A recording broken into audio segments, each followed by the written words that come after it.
রাধে রাধে। 2026 সালে বরুথিনী একাদশী কবে পালন করতে হবে, একাদশীর পারণ মন্ত্র ও সংকল্প মন্ত্র পালনের বিস্তারিত সময়সূচি সহ এই একাদশীতে কী কী খাওয়া যাবে ও কী কী খাওয়া যাবে না তা আজকের এই ভিডিওতে আপনাদের সামনে তুলে ধরব।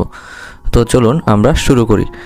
তো বৈশাখ মাসের কৃষ্ণপক্ষের একাদশী বরুথিনী একাদশী পালন করতে হবে 13ই এপ্রিল 2026 সোমবার। তো সারা বিশ্বেই এই একাদশী ব্রত পালন করতে হবে 13ই এপ্রিল 2026 সোমবার। তবে কিছু কিছু জায়গায় এই একাদশী ব্রত পালন করতে হবে 14ই এপ্রিল। তো সেই জায়গাগুলো হচ্ছে দক্ষিণ কোরিয়া, জাপান, অস্ট্রেলিয়া ও নিউজিল্যান্ড। এই চারটি দেশে এই একাদশী ব্রত পালন করতে হবে 14ই এপ্রিল। এছাড়া সারা বিশ্বেই এই একাদশী একই দিনে অর্থাৎ 13ই এপ্রিল পালন করতে হবে। তো এখন আমরা জেনে নিব এই একাদশীর ব্রত মাহাত্ম্য কথা। বৈশাখ মাসের বরুথিনী একাদশী ব্রত মাহাত্ম্য ভবিষ্যোত্তর পুরাণে যুধিষ্ঠির শ্রীকৃষ্ণ সংবাদে বর্ণনা করা হয়েছে। যুধিষ্ঠির মহারাজ শ্রীকৃষ্ণকে বললেন, হে বাসুদেব, আপনাকে প্রণাম। বৈশাখ মাসের কৃষ্ণপক্ষের একাদশী কী নামে প্রসিদ্ধ এবং তার মহিমাই বা কী তা কৃপা করে আমাকে বলুন। শ্রীকৃষ্ণ বললেন, হে রাজন, ইহলোক ও পরলোকে বৈশাখ মাসের কৃষ্ণপক্ষিয়া একাদশী বরুথিনী নামে বিখ্যাত। এই ব্রত পালনে সর্বদা সুখ লাভ হয় এবং পাপ ক্ষয় ও সৌভাগ্য প্রাপ্তি ঘটে। দুর্ভাগা স্ত্রীলোক এই ব্রত পালনে সর্বসৌভাগ্য লাভ করে থাকে। ভক্তি ও মুক্তি প্রদানকারী এই ব্রত সর্বদা পালনে সর্বপাপ হরণ এবং গর্ভবাস যন্ত্রণা বিনাশ করে। এই ব্রত প্রভাবে মানধাতা, ধুন্ধুমার আদি রাজারা দিব্যধাম লাভ করেছেন। এমনকি মহাদেব শিবও এই ব্রত পালন করেছিলেন। 10,000 বৎসর তপস্যার ফল কেবলমাত্র এই এক বরুথিনী একাদশী ব্রত পালনে লাভ হয়। যে শ্রদ্ধাবান ব্যক্তি এই ব্রত পালন করেন তিনি ইহলোক ও পরলোকে সমস্ত প্রকার বাঞ্ছিত ফল লাভ করেন। হে নৃপশ্রেষ্ঠ, অশ্বদান অপেক্ষা স্বর্ণদান এবং তা অপেক্ষা অন্নদান শ্রেষ্ঠ। অন্নদানের মতো শ্রেষ্ঠ আর কিছু নেই। পিতৃলোক, দেবলোক ও মানুষেরা অন্নদানেই পরিতৃপ্ত হন। পণ্ডিতেরা কন্যাদানকে অন্নদানের সমান বলে থাকেন। স্বয়ং ভগবান গোদানকে অন্নদানের সমান বলেছেন। আর এই সমস্ত দান থেকেও বিদ্যাদান শ্রেষ্ঠ। কিন্তু এই বরুথিনী একাদশী ব্রত পালনে সেই বিদ্যাদানের সমান ফল লাভ হয়ে থাকে। পাপমতী যেসব মানুষ কন্যার উপার্জিত অর্থে জীবনযাপন করে, পুণ্যক্ষয়ে তাদের নরক যাতনা ভোগ করতে হয়। তাই কখনো কন্যার উপার্জিত অর্থ গ্রহণ করা উচিত নয়। যে ব্যক্তি বিভিন্ন স্বর্ণালঙ্কার সহ কন্যা দান করেন তার পুণ্যের হিসাব স্বয়ং চিত্রগুপ্ত করতে অসমর্থ হন।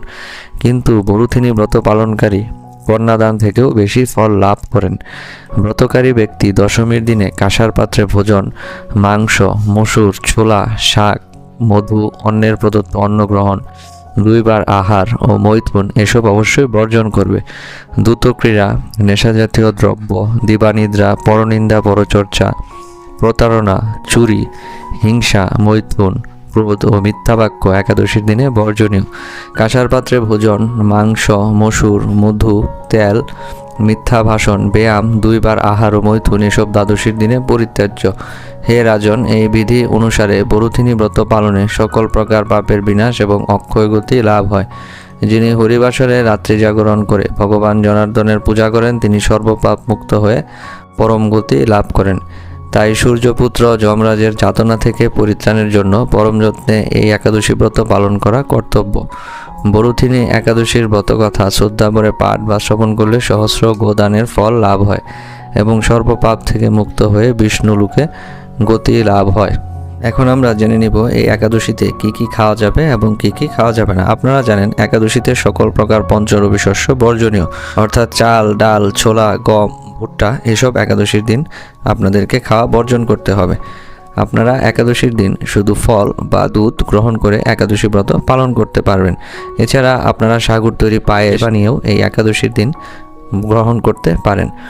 এছাড়া একাদশীর আগের দিন রাত 12টার আগেই অন্নভোজন সম্পন্ন করবেন এবং ভালো করে দাঁত ব্রাশ করে নেবেন। একাদশীতে সবজি কাটার সময় বিশেষভাবে সতর্ক থাকতে হবে, কারণ একাদশীতে রক্তক্ষরণ নিষিদ্ধ।